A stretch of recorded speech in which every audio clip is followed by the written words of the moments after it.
temperatures here recently. Elizabeth Gardner in the WRAL Severe Weather Center. They're gone though now.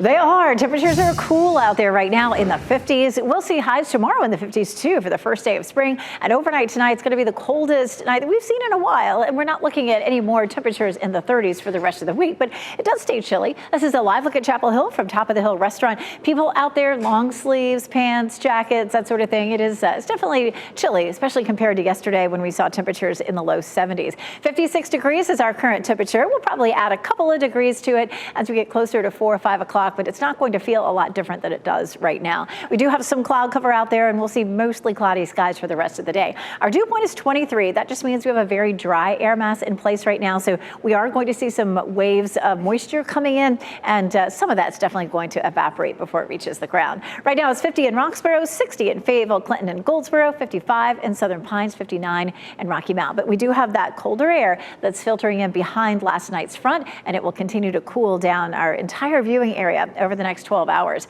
58 in Raleigh this afternoon, 57 in Durham, and 62 in Fayetteville. We do have that freeze warning that's in effect for Lee and Moore counties overnight tonight, where temperatures will likely be down in the low 30s. Now, we are looking at some freezing temperatures in our northern counties, but there is no warning out for those counties. That's because the growing season hasn't begun there. The National Weather Service looks at the historic times of the year when we tend to see the first freeze, or the last freeze, I should say. And then, of course, the way the weather's been for the last month or so to determine when the growing season begins. So next Sunday, the growing season begins in our northern counties, but yesterday it began in our southern counties. And that's why it's those two counties that are under the warning, even though that we're looking at some cold freezing temperatures up to the north. It's a little bit confusing this time of year. By next week, no matter where we have freezing temperatures, everyone will be under that advisory.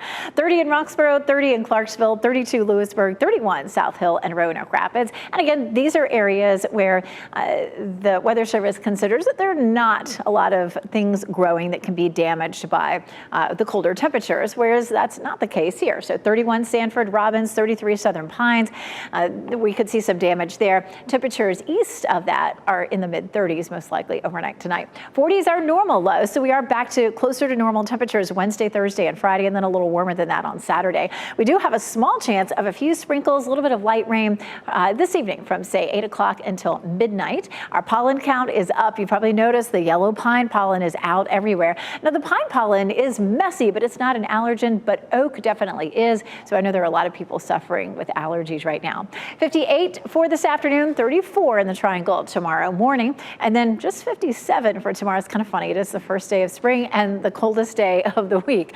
70 for Wednesday, and then we settle down to very normal temperatures. But we do see some rain that rolls in potentially late Friday into Saturday. I'll walk you through the latest timeline coming up.